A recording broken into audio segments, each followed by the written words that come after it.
The Sri Lankan political system is one that is flawed and changing with each political party that assumes power. Since independence, Sri Lanka has witnessed various time periods of political unrest, mostly fueled by reckless decisions by people higher up. But Sri Lanka has never seen something like this.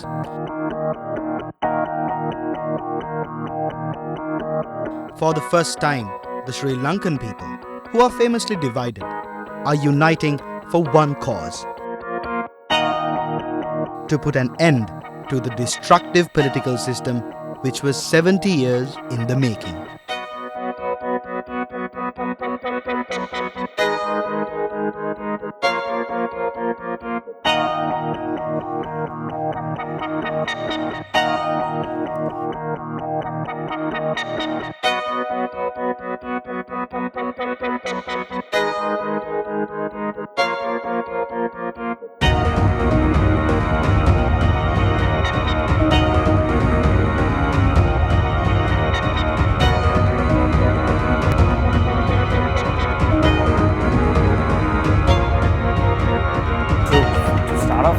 I'll ask Rasika, but then also I want your opinion also on this. What is wrong with the Sri Lankan political system? Like, what makes it so broken? I think our system became rotten over the past 4 decades, mainly with the introduction of the executive presidency, if we consider it as a starting point. I mean, there have been issues, that precedes the executive presidency, but I mean, we must find a starting point for this, right? So if we look at 1977 as an example, as a milestone, see, we created a hugely powerful executive presidency, and we disempowered parliament as an organ of governance, right? And parliamentarians, to compensate that, what J.R. Jayawardena did was that he created a lot of avenues of additional income for parliamentarians with these bar permits and petrosheds and sand permits and all kinds of things. And parliamentarians were given undue powers to meddle with the entire system. See, they were not allowed to do the job that they were supposed to do. So as a result of that, our system became rotten over the past 45 years. I think that is why there's a severe resentment towards politicians of all parties. So you said that these problems started off as a result of a corrupt system over the past 45 years. But how is Rajapaksa family in the center of this? Yeah, Rajapaksa family is the tip of the iceberg or the face of the current crisis. But the system, there's a stream of politics that the Rajapaksas propagate, which has been there for many years, but the Rajapakshas championed that very successfully. For instance, if you look at all the governments that governed the country for the past 4 to 5 decades, there were businessmen who had very close links with the government, who made a lot of money, who used their political connections to, make money. All that happened. But the Rajapaksas created a very organized ring of people operating very closely with the government, making money through everything. So the Rajapaksas took it to the next level. I mean, it has been there for a while, but the Rajapakshas, they did it in style. they took it to the next level. I think that's why the Rajapakshas are significant in this. But the Rajapakshas are not the creators, but they are the champions.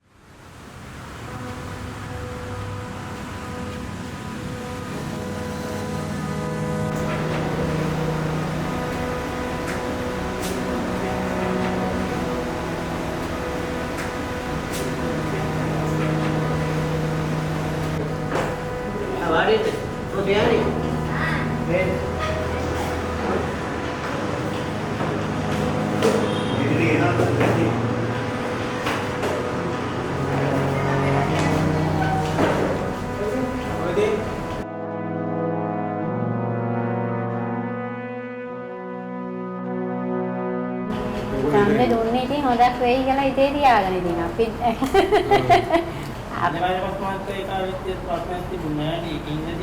Mahinda Rajapaksa මහත්තයා තමයි ඉස්සෙල්ලම අපේ රටේ යුද්ධ නැති කරලා අපිට ඕන බය නැතුව ගමක් බිමයි යන්න අපිට ලෑස්ති කරලා දුන්නේ මහින්ද රාජපක්ෂ මහත්තයා තමයි. ඇත්තම කිව්වොත් අපි ගාල්ලේ ඉඳලා කොළඹට එනවා. කොළඹ ඉඳලා අනුරාධපුරයට යනවා. අනුරාධපුරේ ගියොත් අපේ මිනිස්සු මහින්ද රාජපක්ෂට බනින්නේ නැහැ. බනින්නේ නැහැ. කතරගම ගියත් බනින්නේ නැහැ. බලන්න මේ දැන් එහෙම? මම මේ ගිය සතියේ කතරගම ගියා. වඩාත්ම නරකම නූගත්කම නම් දේශපාලන නූගත්කම. ඒක ඕනෝට දෙලිය පැහැදිලිවීමක් මෙතන තියෙන්නේ. ඒක ඔව්. ඔබටම පැහැදිලි මේ මොකද මේ නින්ද වෙලි කියලා. ඇදහිීමක් නේ තියෙන්නේ. ඔව්. ඒ නෑ ඡන්දේ ගත්ත වෙලාවේ මම කියන්නේ දැන් ඒ වගේ ප්‍රශ්නයක් තිබ්බේ නෑනේ. දැන් ගෑස් ටික නෑ. ළමිකුට පිටි ටිකක් නෑ. එතකොට අපිට දැන් බලන්න දැන් බස් එකකට අපි යන පඩියට අපි බස් එකකට දැන් කීයක් වියදම් කරලා යන්න ඕනේද? ඉතින් කට්ටියකට ඒක රාජපක්ෂලාගේ වැරද්ද කියලා ඒක පිළිගන්නවා. ඔව් ඒගොල්ලන්ගේ වැරද්ද තමයි. මම නම් කියන්නේ ඒගොල්ලන්ගේ වැරද්ද. නැත්නම් කලින් මේ වගේ වැරද්ද නෑ නේ. කලාගෙන ආපු ක්‍රමයක් එක්කලා ඉතින් මේකත් එක්තරා පුරුකක් විතරයි. ඔය පුරුකල මාරු කිරීමෙන් මේකට කවදාකවත් ප්‍රතිඵලයක් ලැබෙන්නේ නැහැ. The first protests and dissent against the government were heard from the rural areas that depended on agriculture as their livelihood. In 2021, the government decided to abruptly ban the importation of chemical fertilizer altogether, opting for organic fertilizer. This short-sighted move was hard felt by the farmer who depended on chemical fertilizer for years. Although the sudden ban was implemented by the government, they did not think to first make the country at least partially sufficient with organic fertilizer. The shortage of fertilizer of any kind brought ruins to fields of plenty, and the farmers were left helpless, crying for justice as their way of life was brought to the brink of collapse.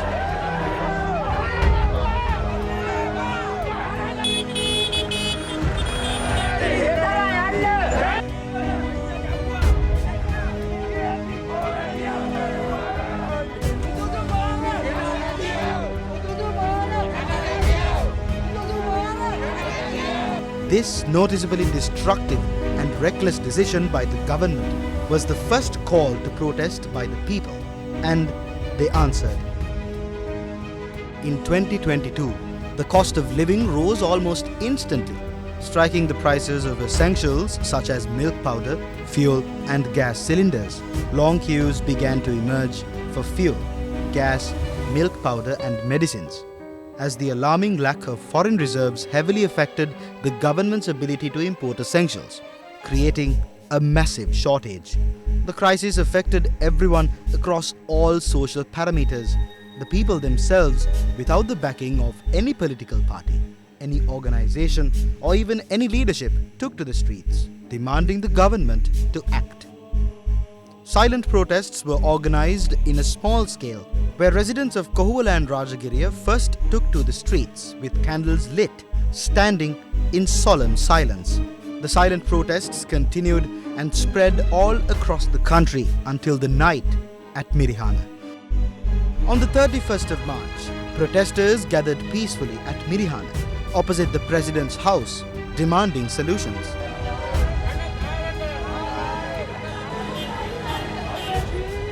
As the crowd grew, the protesters concentrated more towards the entrance to the residence. That night, the authorities decided to suppress the protesters. The suppression grew violent. Unidentified personnel set 2 buses and other property on fire, giving the cue for tear gas and water cannons to be unleashed upon scores of people. 54 people were arrested, and the government cracked down on those who took part in the protests. The following day, the people decided to act. Over 300 lawyers voluntarily appeared on behalf of the protesters free of charge. Protests were organized across the country to show solidarity with the protest at Mirihana. Things would never be the same. The people began acting on their own, grouping in massive crowds as protests braved on across the country.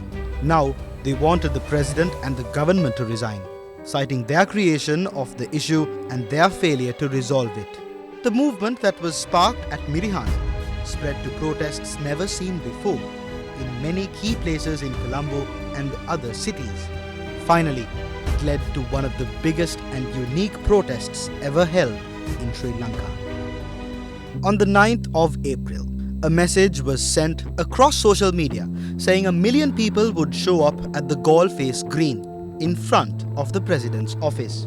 That promise was kept, as hundreds of thousands of protesters from all walks of life gathered opposite the president's office. The police the Special Task Force, and the 3 armed forces were on standby. However, surprising them all, one of the biggest protests in the history of Sri Lanka was one of the most peaceful ones ever. The people didn't resort to violence or aggression, but instead made their demands loud and clear.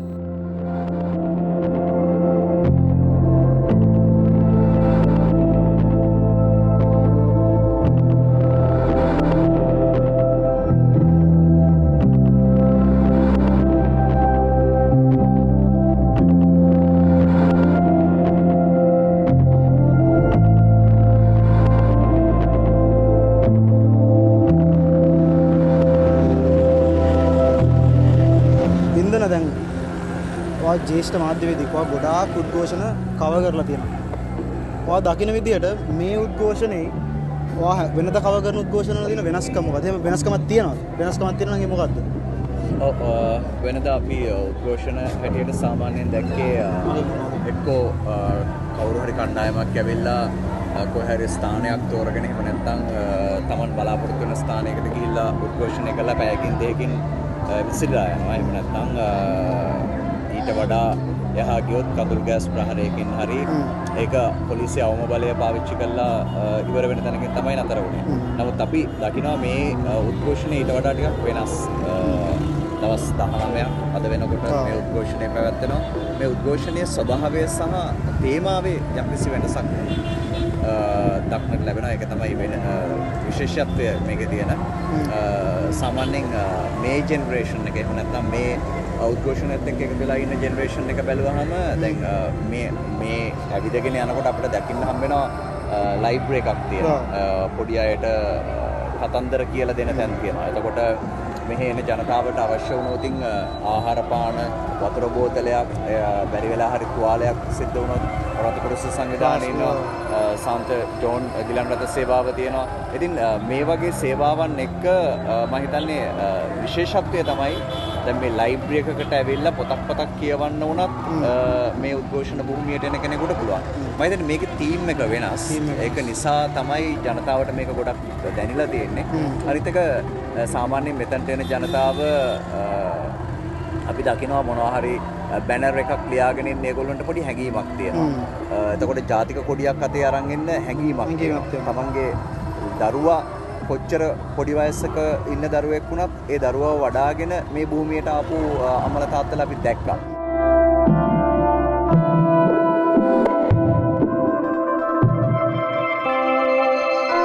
Okay, so to start off with, what makes this protest different from others? ඇයි මේ විරෝධතාවය වෙන විරෝධතාවවලට වඩා වෙනස් වෙන්නේ?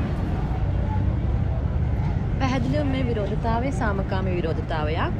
මොකද මේක ලෝකයේ අලුත් concept එකක්. මේක අපිට 20 වෙනි සියවසේ මුල් කාලේ සිට තියෙන concept එකක් මේ නව ලිබරල් ක්‍රමවේදය. මේ ක්‍රමවේදය හරහා සාමකාමී විශේෂයෙන් මේ ආණ්ඩුක ව්‍යවස්ථානුකූල නීති අනුකූලව තමයි මේ විරෝධතාව සිද්ධ වෙන්නේ. ඉතින් මේ නව ලිබරල් සාමකාමී විරෝධතාවයක් තමයි මේක අපිට හඳුනා ගන්න පුළුවන්. මේක තාටක් කියවලා ගත්තට පස්සේ මේක ලෝකෙ බොහෝ රටවල පාවිච්චි කරන ක්‍රමවේදයක්. What I believe is when it comes to protesting, the main goal in protesting is because we want to revolutionize some aspect of our society, right? So when it comes to that, when it comes to any kind of revolution, I believe that the first place revolution should take place is in the consciousness and the minds of the people. எவ்வாறு இந்த கோட்டாக்கம் இந்த குறிப்பிட்ட ஆர்ப்பாட்டம் மற்றதிலிருந்து வேறுபடுகிறது என்று பார்த்தா இப்போ இலங்கையின் வரலாற்றை பார்க்க இது முதலாவது ஆர்ப்பாட்டம் என்று இல்லை. சிறுபான்மையினர் இவ்வாறான எதிர்ப்பார்ப்பாட்டங்கள் அவர்களுடைய ஒரு ஒரு வாழ்க்கையை என்ன தீர்மானிக்கிற ஒரு விடயமாக இருந்திருக்கு. ஏனென்றா அந்த எங்களுடைய நாட்டிலே இருக்கிற ஒரு பேரினவாதத்தால் தொடர்ந்து முளைக்கப்படுகிற ஆப்ரேஷன் அண்டு ஆங்கிலத்தில் சொல்லிக்கொள்கிறோம். அந்த அச்சுறுத்தல்களும் சரி, அந்த அடக்குமுறையும் சரி, தொடர்ந்து ஆர்ப்பாட்டங்களில் ஈடுபட்டிருந்தார்கள். ஆனால் இதில் நான் பார்க்கிற ஒரு நேர்மறையான விடயம் என்னென்னா, அநேகமான காலத்துக்கு பிறகு மேபி என்னுடைய வாழ்க்கையில் முதல் தரம் நான் பார்க்கிறேன் என்னென்னா, இவ்வளவு காலமும் இவ்வளவு அநீதி சிறுபான்மை சமூகங்களினருக்கு இழைக்கப்பட்டிருக்கிறது என்று பெரும்பான்மை சமூகத்தினரிடமிருந்து ஒரு ஏற்றுக்கொள்ளல், ஆங்கிலத்தில் அக்செப்டன்ஸ் சொல்கிறேன், ஏற்றுக்கொள்ளல் ஆரம்பித்திருக்கிறது.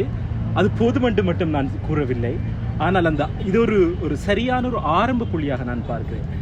அத்துடன் எங்களுடைய அந்த உரிமைசார் போராட்டத்திலே ஒரு அடி முன்னேற்றம் இருப்பினும் அது ஒரு முன்னேற்றம் தான்.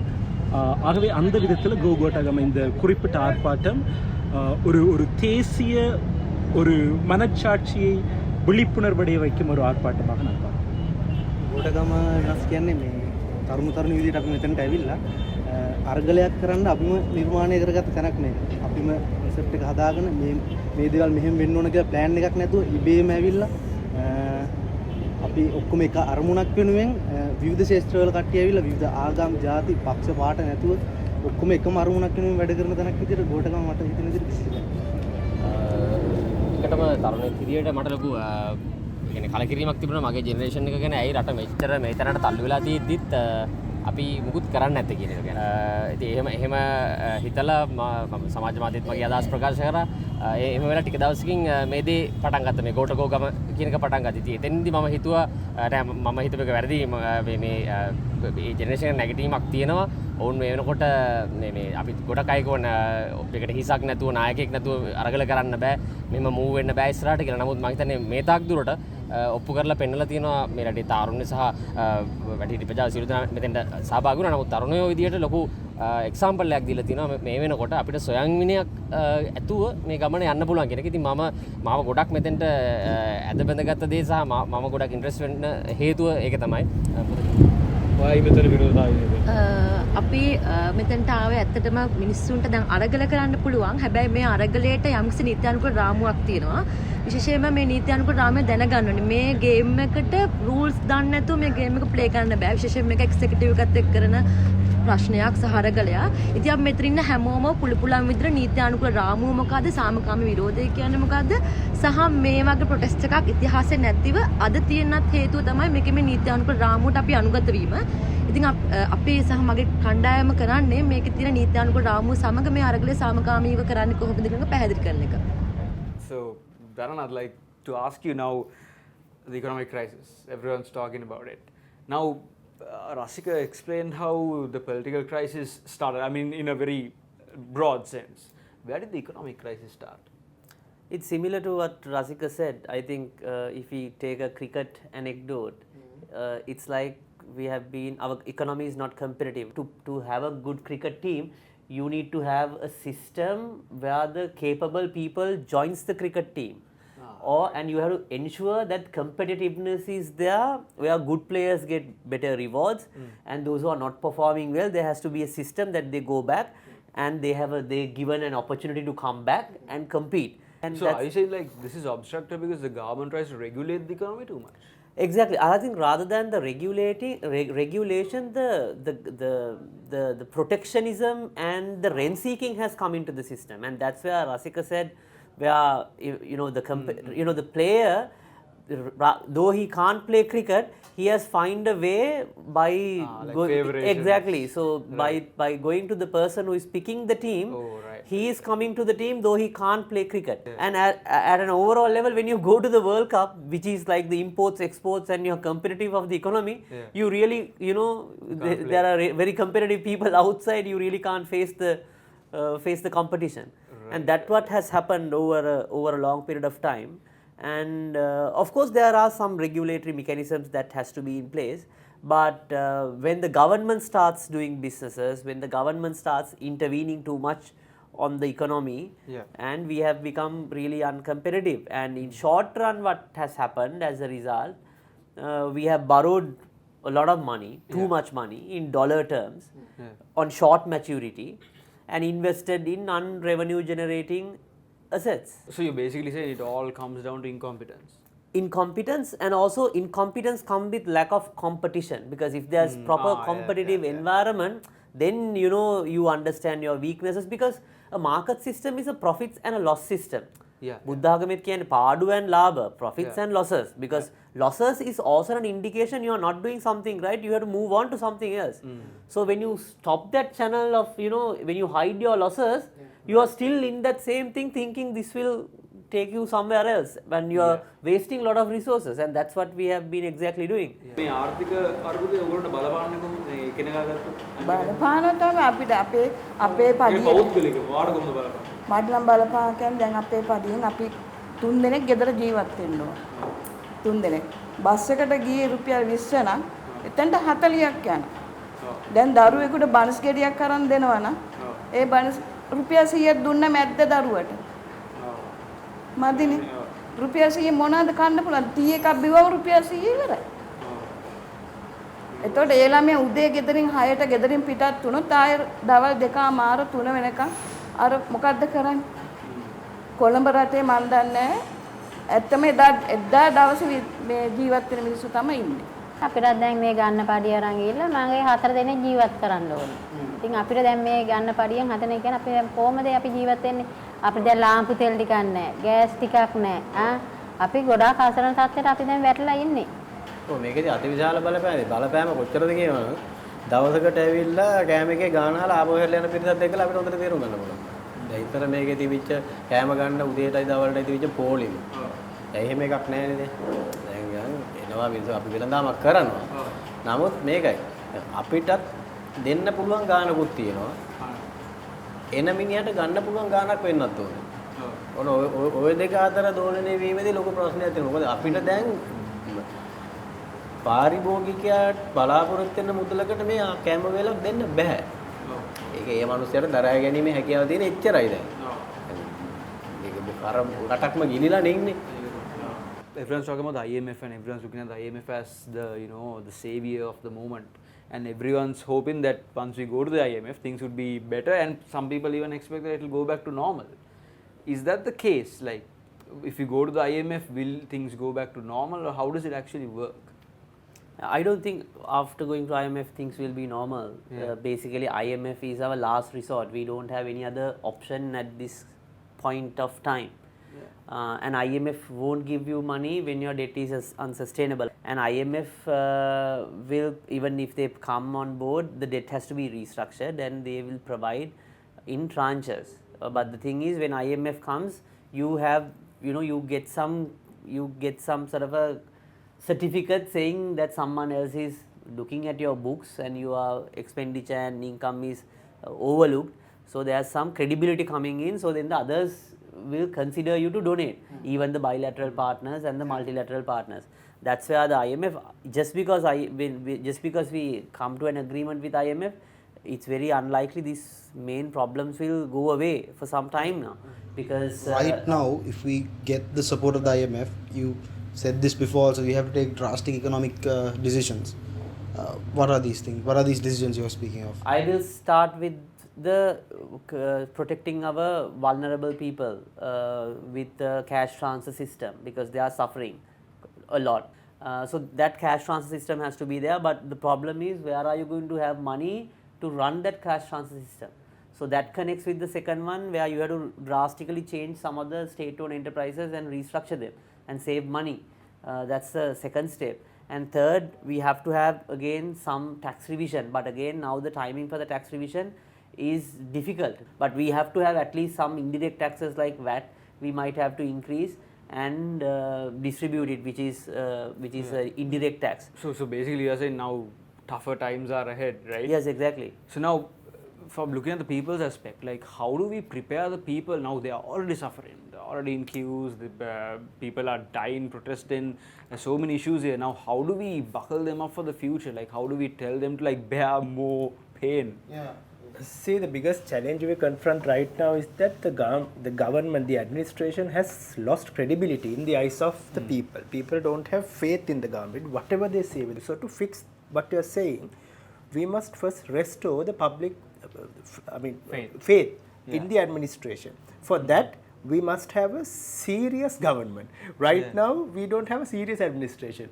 So we must first have a serious administration in this country, a serious government, right? To begin with. I mean, I'm saying this in a manner that the ordinary person can understand, right? There has to be a serious government in the country. And there has to be political consensus. I mean, all political parties that represent parliament must come together. They must shed their political agendas and have a genuine discussion with a genuine political will to resolve this issue and arrive at a consensus. So are you saying like an interim government could be an option, a solution? Yeah, see, we are not in a position to go for an election, right? We even if we want to go for an election, we can't afford to go for an election. And it's very clear that this government can't handle this crisis. obvious. So, so what would be the next step? There has to be an interim government, it's out of question. Yeah. So, interim government again must have people who understand the crisis, Right. who have the knowledge, who have the expertise, and who have the will to resolve the crisis. Not the same set of jokers who meddle with this and exacerbate the existing problems. Right. That's what we need. So if we can have a genuine political consensus in parliament, and if we can have a serious administration that commands the support and confidence of the public, I think people will understand, because people also, we shouldn't consider them as idiots. People also understand the situation. They know, but what they need is some hope, some direction, some confidence. Then they know that, okay, these guys can handle it. Okay, we might as well buck it up and see. Yeah. Also, Dinesh, I'd like to ask you now, obviously, even an interim government, and like you said, even put in a government that commands the confidence of the people, has to come from the 225 people in parliament. But the people are already rejecting all of them. They don't want anyone from any political party, JVP, SJB, whatever party, they don't want anyone. So what is the option? Like, how do we solve this? How do we actually bring back confidence, even from a legal perspective and social side? So tying up with what Dhananath was saying, political stability and also public confidence, international confidence in our public institutions is a prerequisite. So any damage to that is coming at a very high cost, right? So that's the first point. People have, I think, valid reasons for their sense of disenchantment, but because we need to ensure that whatever happens, happens in a constitutionally acceptable manner, you have to work with the 225 until you have general elections. That is, people have to come to terms with it, no? Yes. We have to ask ourselves, why do we have the people we have in parliament, right? And that then unfortunately brings us back to the people. We as citizens have to be doing more work. So Professor Uyangoda has said on several occasions now that this is a moment in which Sri Lankans are transforming from voters to citizens.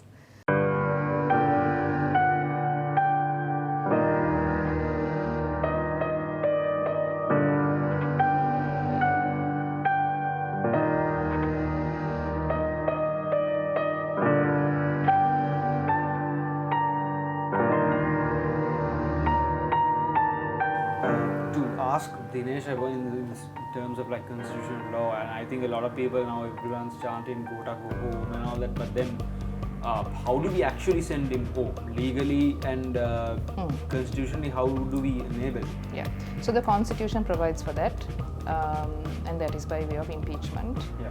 It's very clear there are grounds specified, including intentional violation of the constitution, and I think there are instances in which that case can be made.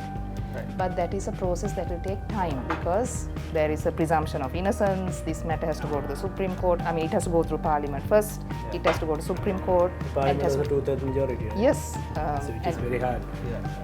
Yes. So impeachment has been designed in a way that you can never make it happen. Yes. So in fact, I think President J.R. Jayawardene I'm told, has gone on record saying that this constitution is designed in such a way that it is almost impossible to impeach a president. But there's a more important question to ask, and that is a human question. Whatever your record has been in public office, if your constituency is repeatedly saying that they have lost faith in you, if you are committed to your country, what would be your course of action, your human course of action? Right? People are dying in queues, waiting for fuel and gas, right? So we have to ask ourselves that human question first. What the constitution, I mean, any constitution will provide for removal. And of course, getting to that also shouldn't be a question. Yeah. Why is it a question today? It's also a moral argument. Yes, right? Yeah. Right? So that is the way you need to frame it. And there is no doubt, if anybody is stepping down from public office, it has to be according to the constitutional scheme. Because like I said, we have to maintain public confidence, we have to maintain international confidence in the system. This economic crisis comes in 5 phases, or like 5 components. It's a package of 5. So we are going through the balance of payment crisis or the dollar shortage. It will come to the debt crisis, which is still almost triggered, but we haven't really felt it. Then it will come to the financial system. Then it will come to the political system. Then it will come to the humanitarian crisis if we don't manage it well. This is what has happened in other parts of the world as well. In Lebanon, the government has to resign. In Greece, there were like multiple governments in short period of time. So this is the nature of the crisis. People can't manage In your expert opinion, let's say Sri Lankan authorities do the absolute best. How long will this crisis last? Generally, the literature says for you to recover from a deep economic crisis, it takes about 10 years. 10 years. That's called like the dark decade. Right? But I'm not saying it doesn't mean that you have to stay in the fuel queues and gas queues for the next 10 years. It will go away. But the thing is, once that one thing is going away, there will be other things coming in. I mean, this is a nation building phase. That situations, independent struggles and things, issues like this, challenges like this, they define the trajectory of a nation. So I think that's why a lot of people are now transforming into citizens with a social consciousness, political consciousness. Yes. So which is very important. I think this will go a long way if we manage it right. What do you hope for the future? Now you are talking about them resigning, about the government going home. What next? What do you expect next? What do we get it out of here is the question, right?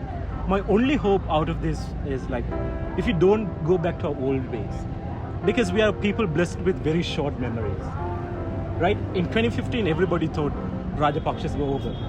2019, they had local government, they had 2/3 in parliament, and they had the executive presidency, right? But at least for the first time, we are here. And I think one of the biggest success of this protest or the coming together would be if we don't go back to the old ways and if we don't forget. මම ඉතාම කාරුණික ඉල්ලන හැමෝගෙම අපි දැනට තියෙන නීතියට අනුව මේක දිගටම කරමු. මේක සාමකාමීව කරමු. මේක අරගලේ එක දවසක ප්‍රතිඵලයක් නෙමෙයි. අපි දිනලා නැහැ තාම. මේක නවත්තන්න වෙනවා. අපි ප්‍රචණ්ඩකාරීව අපි යම් විදිහකට මේ රූල්ස් අපි ඔක්කොම කඩකට ගියොත්. ඉතින් මම හැමෝගෙම ඉල්ලනවා මේක මගදී අත්හරින්න එපා. මේක තමයි ඉතිහාසයේ ප්‍රථම වතාවට ජනතාවගේ පරමාධිපත්‍ය බලය ඉතාම ලස්සනට පාවිච්චි කරපු අවස්ථාව මේක අපි ගෙනියන්න ඕනි. ඉවර කරලා දිනන්නත් ඕනි මේ ජනතා පරමාධිපත්‍ය. දැන් අපි හිතමුකෝ දැන් සිස්ටම් චේන්ජ් වෙනවා කියන එක ගැන අපි ඉස්සෙල්ලා කතා කරා. එතකොට ඒක ඇතුලේ සිස්ටම් එක කොහොමද චේන්ජ් වෙනවද? අපි ව්‍යවස්ථාවෙන් ඒ දේවල් චේන්ජ් වෙන්න ඕන. නමුත් අර කිව්වාගේ ඇටිටියුඩ් චේන්ජ් වෙන එක කොහොමද බලපාන්නේ කියලා ගත්තොත් දැන් අපි හිතමුකෝ දැන් සමාජ මාධ්‍යවල පහුගිය කාලේ කතා වුණා මේ දේශ පාර්ලිමේන්තුවට එනවා නම් ඡන්ද ඉල්ලනවා නම් අඩු ගානේ O level හරි A level හරි තියෙන්න ඕනේ කියලා. නමුත් දැන් හැබැයි අපේ ව්‍යවස්ථාවේ තියෙන හැටියට මම දන්න විදිහට අවුරුදු 18න් ඉහළ ඕනම කෙනෙකුට ඡන්ද ඉල්ලන්නත් පුළුවන්, ඡන්ද දෙන්නත් පුළුවන් ඒ අවශ්‍ය සුසුකම් සම්පූර්ණාම. ඒතකොට අපිට එතන අර අධ්‍යාපන සුසුකම් කියන එක එහෙම ඒ ව්‍යවස්ථාවට නම් අපිට දාන්න බෑ. එහෙනම් මොකද්ද වෙන්න ඕන? එහෙනම් වෙන්න ඕන පක්ෂ දැන ගන්න ඕන යම් කිසි ස්ටෑන්ඩඩ් එකක් තියෙන මිනිස්සුන්ට නොමිනේෂන් දෙන්න. ඒතර පක්ෂෙන් එක නොකළොත් මොකද්ද කරන්න ඕන? ඊළඟට අපිට තියෙන ඔප්ෂන් එක. ඒතර එහෙනම් මිනිස්සු දැනුවත් වෙලා ඉන්න ඕන රයිට්. සුදුසු දාපු නැති පක්ෂ රිජෙක්ට් කරා. මොන පක්ෂය වුණා? මම හිතන්නේ ඒක තමයි සිස්ටම් චේන්ජ් කිව්වම ඒක ස්තර කීපයක ලෙවල් කීපයක තමයි ඒක වෙන්නේ. ඒතර there's a thirst for knowledge like we haven't seen before. Like there's a library here for God's sake, and any given time you walk past there and there are people sitting and reading. They're reading on constitutional law. People want to be informed. Well, at least I'm thankful that I'm thankful that people here are they are volunteering to be here. They are not here because of a rice packet or a 5,000 rupee note or a liquor. So I think I'm thankful for that. So it's definitely a turning point in some shape or form. I don't know what it is going to look like in the future, but at least people are here together, and that is the most important thing. And while we are here, I think everyone should take accountability to change the mindset of the people.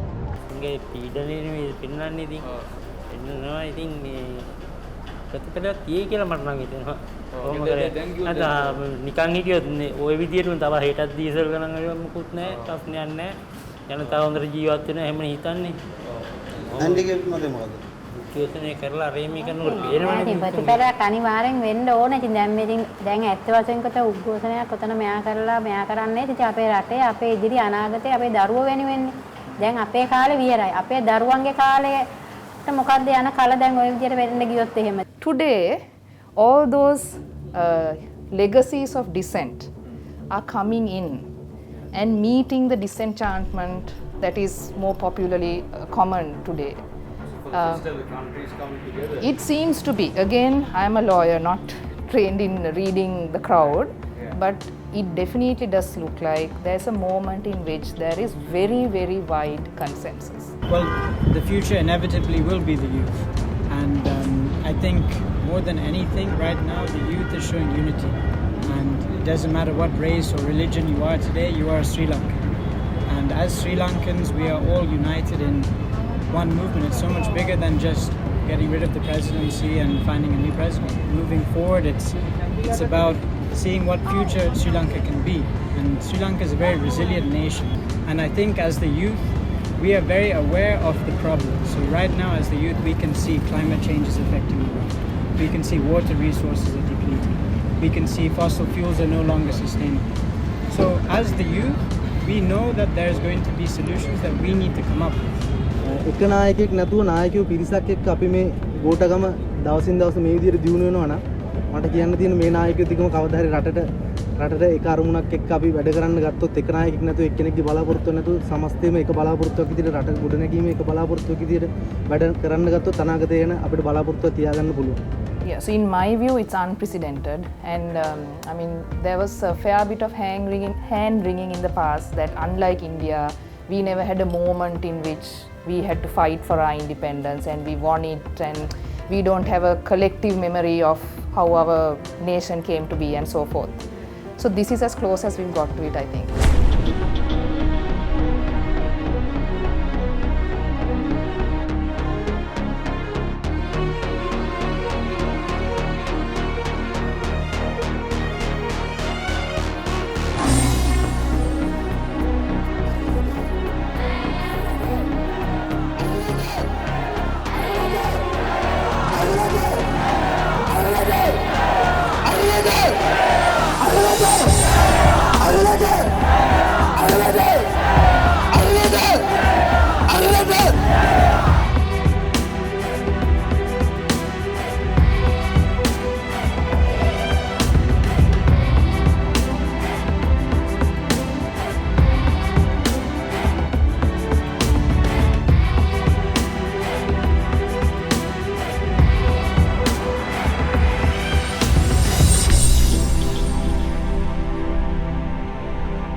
News First with the people.